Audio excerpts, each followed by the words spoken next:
Alright then, let's check out what kind of damage buff Xiangtak gets based on distance. Let's take a look.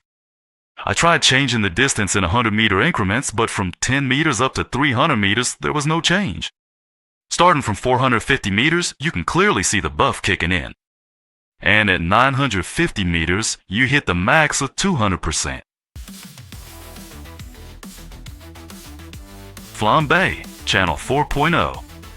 Seriously though, lately I've been running into this build here and there, even on the Euro server.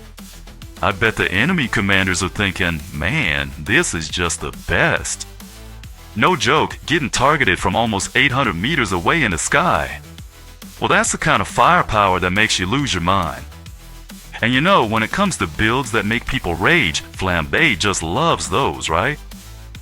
So, first off, I got curious about just how much damage you can do with what kind of buffs. So, as for the fixed damage buffs, there's a 5% boost from the pilot skill. From specialization, it's 34%, not count nuclear. And this time, the drone is wave, which adds another 5%. So excluding Nuano ability and nuclear, that makes for a fixed 44% buff. Even just that much should hurt quite a bit. And if you get a second helping on top of that, of course everyone would lose it. And on top of that, if you hit from the air at a range of 1,100 meters, so as a result, at Sudak 84 stage, at a distance of 650 meters, that is the distance from Shan's place, with 150% buff, the firepower is 490%. So let's go ahead and build this right away. Alright, moving on to the next topic. With this balance adjustment, there really aren't any decent weapons left to use, are there? But particle damage itself wasn't nerfed. So maybe this poison needle type will become the new standard from now on. That's what it looks like. That being said, something feels off. Yeah, there's no way Pixonic would let such an old model stay a meta weapon until October. So I tested how the suspicious nerf to weapon abilities would actually affect things.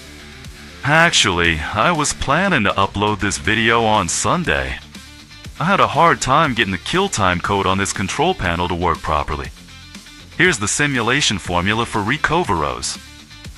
You might say, wow, Flambé-chan, you must be really good at math if you understand formulas like this, huh? No way, who can understand something like this? But honestly, I've checked the meaning of the formula so many times, I'm pretty sure there aren't any mistakes. Oh, and if anyone out there is good at math, please check it for me. So these results are for a bot with 500,000 durability that doesn't have any defense points or healing. Of course, nothing changes, right? Naturally, whether it's scrap metal or whatever, the kill time is 42.5 seconds. But in real battles, there's no way the enemy would be completely defenseless. Up until now, we've been doing comparisons, but from here on out, we'll be running realistic simulations assuming the enemy has durability. So for the settings, defense points are set to 100. In other words, that's 50% defense. Next, for durability recovery, as a mechanic, it's set to recover 5% of durability per second. Since the firepower was only from one neck weapon, I set the durability to 200,000. So, with these settings, let's check the kill time before and after the adjustment. Now, let's see the results. With the old Scrap Iron stance, it was 55.7 seconds, but now with Scrap Iron 5, it's 84.6 seconds. Of course, this is just a simple test measuring the amount with continuous firing. It looks like the kill time has increased to about 150%. That's pretty rough.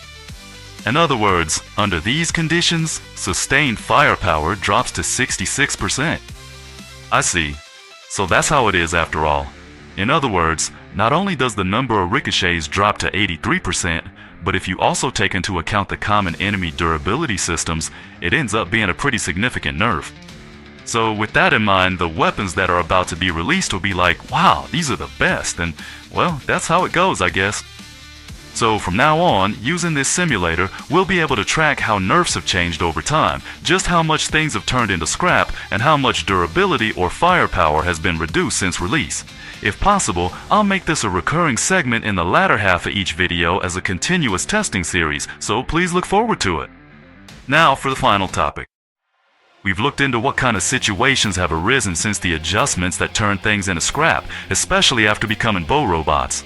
Well, the basic pattern hasn't really changed. In other words, the main selling point of an item when it's released, yeah, that feeling of this is the best, those standout features just get cut down. How much they've been cut will be covered in future simulator segments, but as for Flambé's conclusion, every month, for commanders who spend less than $100, it's always the same story. Instead of chasing after the latest model, you wait and see for a while, and if it still suits you, then you get it. And that's after the scrap adjustments. This is the right time to buy. Before the balance adjustments, you hold off on purchasing.